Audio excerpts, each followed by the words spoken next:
Group, and myself, Arthur Kallos, CEO of Spark Financial Group. Between us, decades of experience in leadership, business growth and productivity. And each month we get to sit down with amazing humans, welcome Maddie, to have real conversations about what actually works and what most people get wrong. So whether you're leading a team or a business or yourself, our aim is simple: practical insights that you can use straight away. So let's get into it. So Maddie Catlin, welcome to the stage. Yeah, thank you for having me. Absolute pleasure to have you. And look, before I introduce you to our audience, I might just share a bit of a story. So I'm actually a client of Maddie. So I'm a client of Future 2. And Maddie is the general manager there. And so we'll get to hear about what she does and why she does it.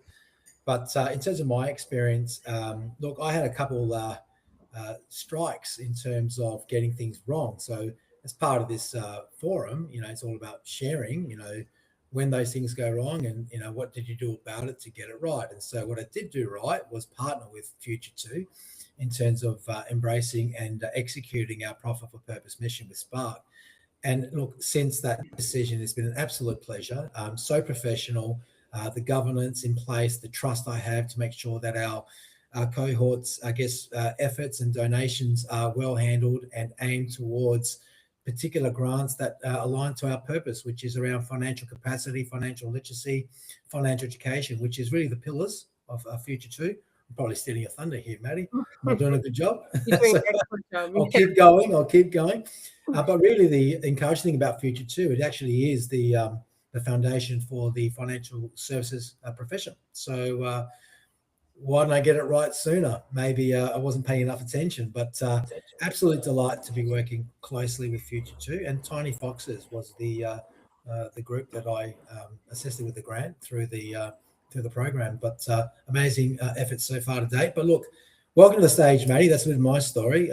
Thank you for your time today. Probably the first question is just who you are, what you do, and how did you get into this NFP and purpose space? Take us back. Yeah, absolutely. Thank you for that introduction about Future 2. You absolutely nailed it. So look, I fell into the not-for-profit space about 10 years ago. I've worked in multiple roles within the sort of not-for-profit for-purpose sector across finance, healthcare, environmental sustainability, and also women's crisis support and housing services. My current role, as you said, is General Manager for Future 2. Future 2 is a national foundation in the financial services sector.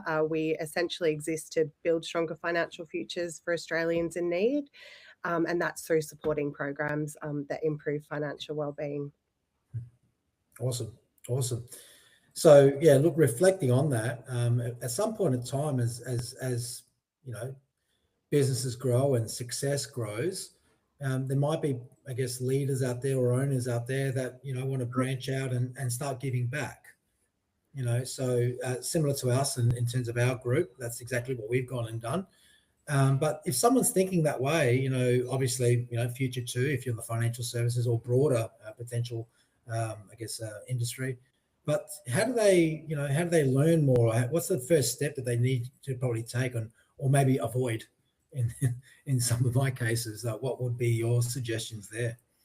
Yeah, it's an interesting question. And, reflecting on your experience, Arthur, I think really it comes down to reputation, transparency, governance and systems thinking within the not-for-profit space. There are so many registered charities in Australia. I think there's like 65 or 70,000 registered charities at the ACNC now. So, understanding, exactly that, like what charity to go to, what charities to support, what charities having the most impact. Is a really challenging thing. I think, thinking about sort of governance and that sort of, reputational component of charities, donors, sponsors, funding bodies, they're not going to back charities without credibility and the correct processes in place. That's obviously governance structures and risk management and equity and ethical considerations, but it's also impact reporting, and it's such a component of the for-purpose space that's becoming more and more important.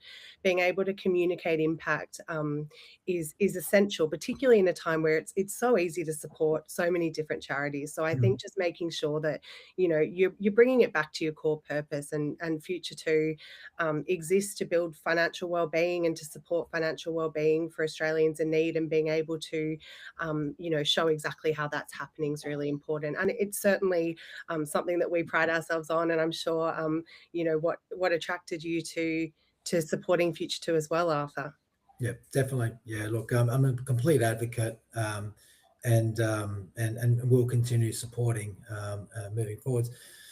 Look, it's there might be some impressions that might be out there, in the general public around, get the industry, and look, there's so many small charities. I mean, how you mentioned impact before, but it's the relationship between impact and commerciality. Like, can Mm. you elaborate a little bit more on that? And what goes in the mind of it, not only of someone that wants to donate at scale or at volume, and versus someone that might be small, that doesn't have that infrastructure, but really has got the right heart in the right place and wants to contribute and help solve for these issues.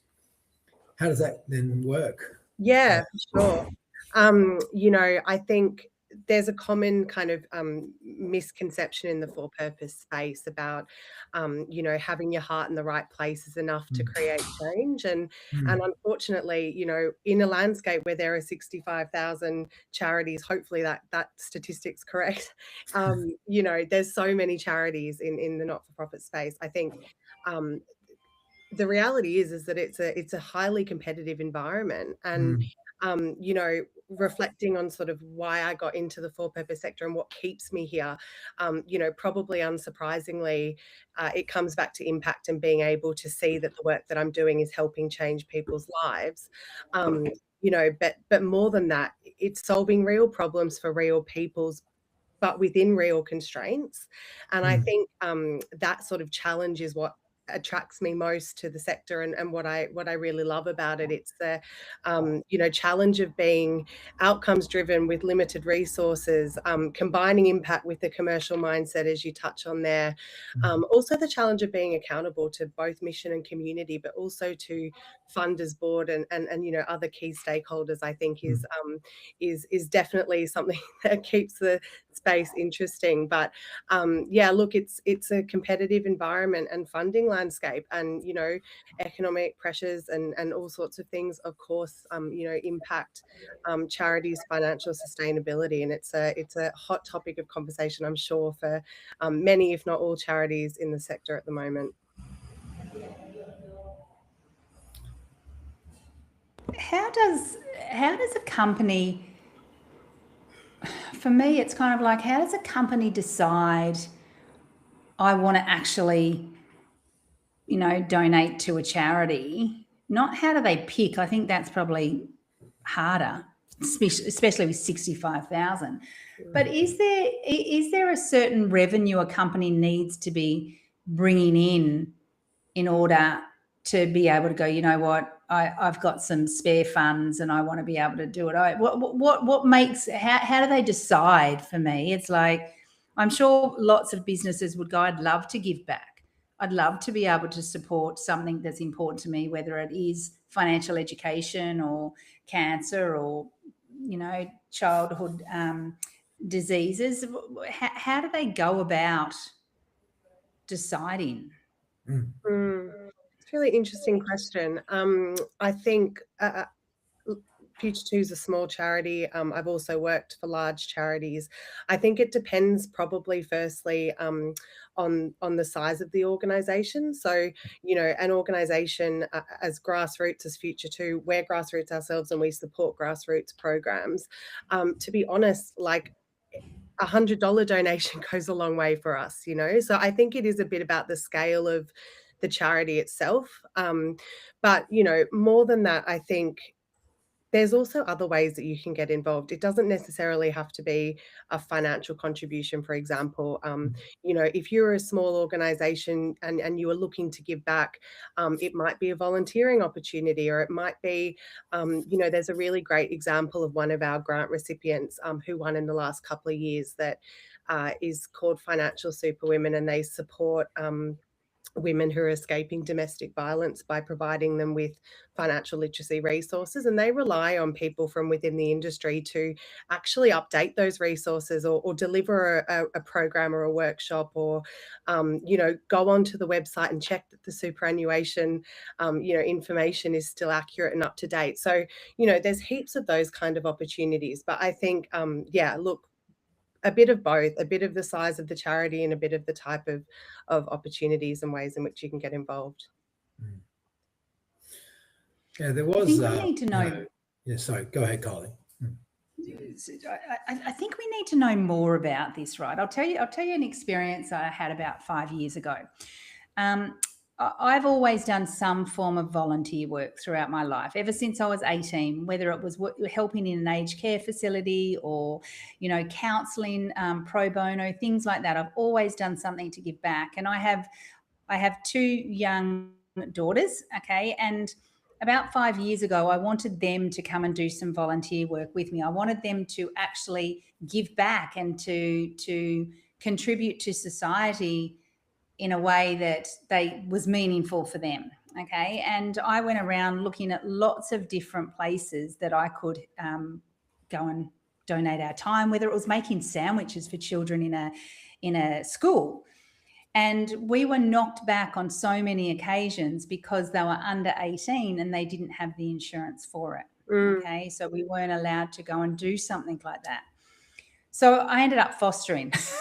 So now we have an additional a little girl with us, and we've had her now for the last 4 years. Okay. I didn't know that. That was my, it was my way of now giving back, and my children can, now they've got this extra little beautiful little sister that they have. But I just feel like this is ways families can get involved, businesses can get involved, but we're so limited, right? And I'm sure people would have said, would have been far easier for you to make some sandwiches than actually fostering.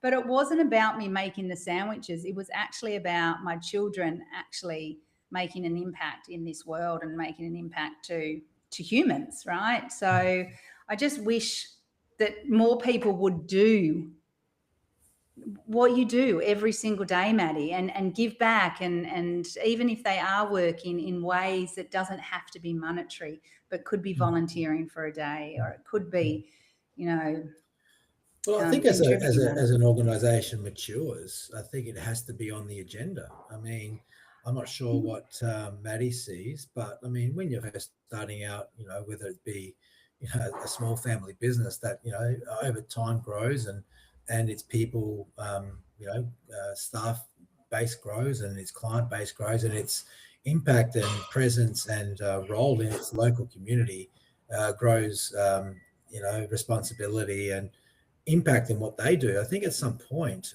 it's upon us as business leaders to weave in some kind of higher responsibility, higher calling, and then roll that through, I guess, the expectations of the organisation. And so the lifeblood of it may not be a percentage of revenue. It may be collaboration with the local, so-and-so to donate and volunteer time.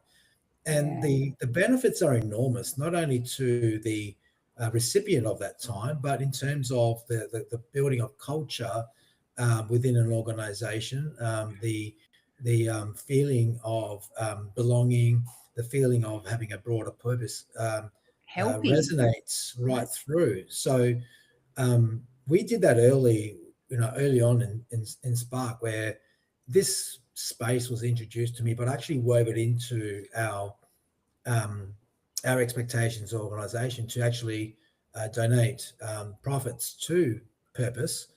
And yes, we have for-profit departments, but our licensing department is for profit for purpose, and so that actually resonated well with my staff. How that then conveys out into the network is mixed. I mean, to be honest, some people kind of go, "That's nice." Some people kind of go, "I'm going to Spark because of that." So it is mixed, but I think when you try and control the outcome, I think that's where you're going the wrong way. Like if you're trying to do it because you want a controlled outcome, I think from my experience, when I looked at that situation, well, if I do this, will I get this? You're in the wrong space. I think you just got to give yourself to it, because that's the ethos of what you're trying to do. Is you're not really mindful of what the outcome is. Just know that it's got to do more, mostly good things, and build those the fabric, the tapestry of an organization, which is the interrelationships between people, the community and clients. So I think every organization that gets to a certain point of maturity should challenge your thinking. Are you seeing that, Maddie, in terms of your clients and what's happening out there? Yeah, I mean, it's interesting, and Kylie, like, that's an amazing thing that you've done in terms of fostering. But I think, that's why Future 2 was founded. Future 2, sort of was founded off the back of the, I guess, assumption that all industries should have a philanthropic arm, and the financial services sector in Australia, Future 2 was founded literally as a vehicle and a way in which financial services professionals can collectively give back to their communities. So rather than an advisor on the Northern Beaches giving to one charity and someone else giving to another, it's the way of grouping that together and saying, as an industry, over the last, Future 2 is coming up to its 20th year next year. As an industry, over 20 years, this is the impact that you've had. And I think that's really that sort of collective arm. And it goes into your question, Kylie. Like, I think it's less about a business having X amount of revenue in order to give X amount of dollars. I think it's more about every contribution matters. And if everyone could donate, $10, or if everyone could, volunteer 1 hour of their time or whatever it might be, the world would be a better place, right? So I think for Future 2, we're literally the charitable foundation of the financial services sector. We exist to collectively encourage the profession to give back to their local communities. And so important, because post the Royal Commission, let's face it, the financial services industry, good or bad, I mean, the reality is we were in some cases not so good. In many, many cases, very good. Unfortunately, a small percentage undid all that. But that really was the calling for, I think, every financial services participant that wants to see their profession seen in the right light, to be trusted, to be embraced by the community. I think there's an opportunity here, and I'm going to call it out. Like, if you are in that same space as organisation in financial services, and you don't have a philanthropic strategy within the organisation, it really, if we all bond together and support an organisation like Future 2, it's really about the perception and the reality of that support in the community, to trust the profession and help us overcome some of the prior indiscretions. Not mentioning the more recent ones, we're kind of back there again, but I'm not going to focus on that. But we're going to continuously invest in this to enable trust and deployment of really what our purpose is. That is to have a strong economic, situation and economic future for our country. I mean, these are the grassroots efforts where we're investing in the younger cohort to be responsible with their money. Totally. There's two things that are kind of coming up for me, probably from my own personal perspective, and then one, I think I want to take it to a leadership side, because I think there's often the not-for-profits, you work so hard, right? You work so hard, such long hours, you are so purpose-driven, that sometimes what I see in this space is leaders becoming burnt out, right? So my first question to you is, how do you balance this? I want to make an impact. I want to keep, doing and helping at its scale, to how do I balance that between making sure that I can continue to give to the not-for-profit, but to me and to my family, my friends, and those around me. So how do you balance that? Because I see many people, especially CEOs in this space, they can only do it for a few years before they're burnt out, because they're working super long hours because they're so driven by that purpose. Yeah. So that's my first question. I'm going to get my notepad out. Yeah, I'll ask that first, and then there's something that I want to go from a youth perspective. So, especially in your space, Maddie. I mean, gosh, I don't know if I'm a pro at that, Kylie. Like, I agree with you 100%. I think, you know, inevitably, because of the nature of the sector, that resources are tight, money's tight, and beyond that, you know, there really is a sense of responsibility around making sure that you're spending money wisely, and you know, you're careful with what you are and what you aren't doing. I mean, Arthur would know. Future 2 is a tiny team. We've got like 1.2 FTE. We're mostly powered by volunteers. But you know, I think at the end of the day, it's coming back to that need of balancing impact with a commercial mindset, and you know, the need to focus on impact, and you know, what are you spending your time on that's really going to move the needle. It's really easy, just as it is, you know, in other sectors, to get stuck into doing busy work, and stuck into you know, activity rather than sort of impact and outcome. So I mean, I think that similar to other you know, sectors as well, there's an acceptance that the work is never really going to be done. You know, you have to do the best that you can do in a day. Certainly from my experience, keeping teams motivated, you know, while constantly, you know, there's a constant pressure and there's a constant workflow to keep getting things done is also really hard. But yeah, trying to just make sure that you're making the right decisions and you're balancing impact with a commercial mindset. Yeah, that's great. You don't feel that small, to be honest. Actually, you know, it's the value that you've added in terms of my time and connection with my effort. I wouldn't say that at all. Oh, that's good. You're doing a very good job. You're doing a very good job. Very good. Yeah. I love how you said powered by volunteers, right? It's such a critical part of charities and not-for-profits, isn't it? Because that then lends them to that purpose as well. You know, I love what you do in the sorry, yeah. Oh, I was just going to add to that, Kylie. I think that's also part of the, you know, talking about how you pick a charity. And there's so many charities, and yes, you can be aligned to the mission, but how do you know it's the right type of charity? I think, you know, looking at that volunteer base is a real good sign of credibility, indicator of credibility. You know, we can't call ourselves the foundation of the financial services sector without, you know, a whole bunch of financial services professionals backing us and supporting us and volunteering, whether that's on our board or committees or whatever that looks like. So I think that volunteer component's really important. I'll share another personal story because I think it relates to what you do. Just recently, my eldest daughter got onto National Youth Parliament, okay, which is a program that's run nationally to help youth understand some of the challenges that we've got in Australia, and to try and guide and help Parliament understand how they could fix some of those challenges. And I love the fact that there's 150 of them throughout Australia.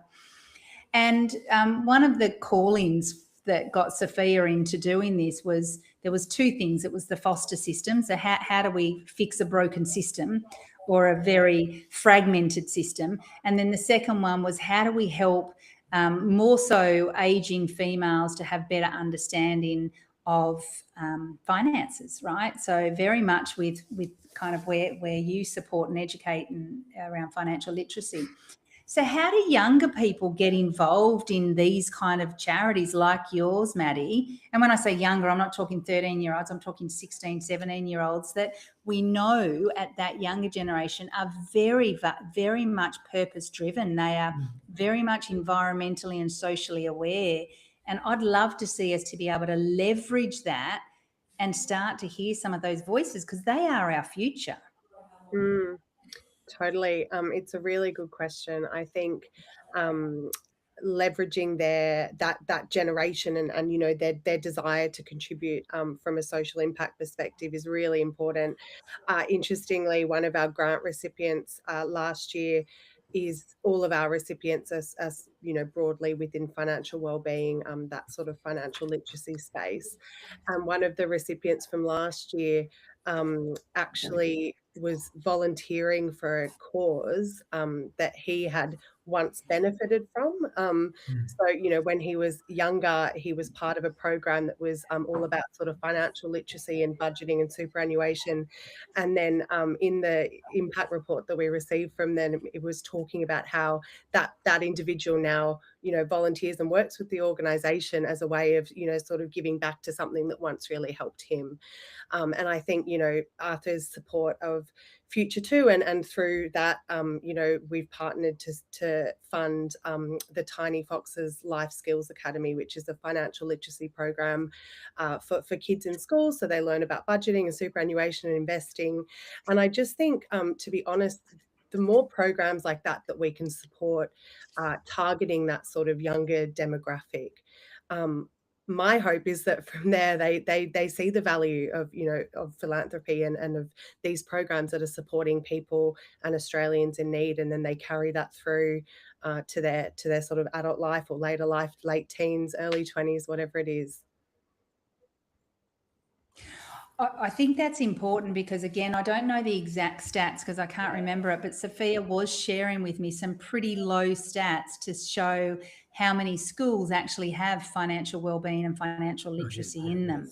So, right, don't they? So I think it's got, I mean, yes, it starts at home and it starts in the school, but this is where we need it to be, don't we? If it's not taught at home, some people don't have the background like me and Arthur and like yourself, Maddie. We've been in financial services for a long time. Many people haven't, so they don't know that. So it's how do we help them get into schools? And that's what I'd love to see from a youth program. That's the point of the programs, Katie, because there's self-motivated people that have a different motivation to do so.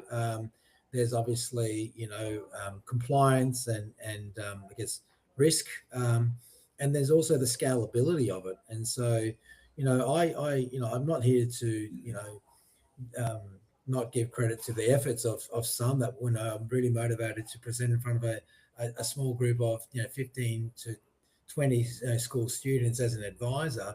I admire that noble cause, but at the end of the day, it's consistency. It's the how do you get in? Like how do you get into the school, like physically, let alone spending time in front of children. But these is all taken care of. So there actually are opportunities out there to actually deliver that at scale, like we have, and through Future 2 and Tiny Foxes, which really is how do you scalably resolve that issue across the many schools that you've got. And there's some really big stats that I looked into a little while ago, and literally, we're talking about even private schools. No, we're not talking just any genre of school. Even private schools face the same challenges in terms of a lack of real world financial education. How do we fix that, Maddie? How do we fix that? Maddie, This is the moment. But seriously, if I think about certain systems within government and that are fragmented, I'm not saying you have the full answer, Maddie, but I'm sure that you would go, if only we did this, we could get scale. We could. What is it? What is it that we need to? What's the magic bullet? I wish I knew the answer to that question. Look, I mean, obviously the for-purpose sector fills a gap in an important gap in society and particularly within the social infrastructure. But I think really the way is at the moment is probably two things. I think more, and this is where the sector is going definitely over the last couple of years and will continue to. It's really about that kind of, sounds like such simple advice, but it's about the, collaboration, not competition, and learning to work together. And there's so many causes that come through, sort of Future 2 every year, obviously just specific to financial literacy. But I think working together rather than trying to compete is definitely where a focus at the moment. I also just think keeping that professionalism and accountability, and nominating a grant. Future 2's grants program's opening in July, 9th of July. We're again accepting nominations for programs that build financial well-being. So I think making sure that financial services professionals are nominating causes so that we can keep helping as many people as possible. Last year, we supported in 2025 over 2,000 people to build stronger financial futures. So I think in the absence of a magic solution that's going to fix the systems, an education system that's needed probably from the ground up for financial literacy, I think just supporting these causes that are doing great things in the community. Yeah. We're probably going to have to call it a wrap, KD. I think time is flying. But Maddie, thank you so much. You've probably already kind of answered this question in some ways, but in terms of a call to action, we've covered a lot of ground today. Like, reflecting on our conversation today, what would be the one thing you'd like our audience to kind of think about and take away from today's session? I think, probably just that piece around, you don't have to have, hundreds or thousands of dollars to support, the for-purpose sector. We literally rely on, someone to walk a challenge for us and do some fundraising or volunteer their time for Future 2 or whatever it might be. I think it's really just about encouraging anyone who has a spare hour in the day to start engaging with the for-purpose sector, because we're literally the backbone of so much in Australia, and I think that we really rely on people to contribute in a meaningful way, and there's no sort of too little or too much. I think anything's helpful. So that would probably be my main message. Awesome. Thank you so much, Maddie. And on behalf of KD and our audience, thank you for your time today. Really great to know you more personally on this call. Thank you for your efforts more broadly, but also with our organisation. By all means, pop some information into the chat or the comments of our promo on how Future 2 can be found, links and so forth. But thank you for joining the show today. No, my pleasure. Thanks for having me. KD? Yes. Who can we expect next month? What's the go?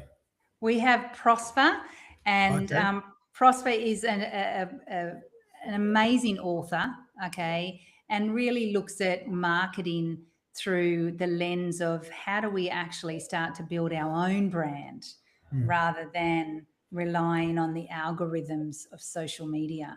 Oh, interesting. So it's really great. It's going to be perfect for businesses. It's going to be perfect for people to start to think about, the impact that AI is making and how we need to get above the clouds before AI overtakes us.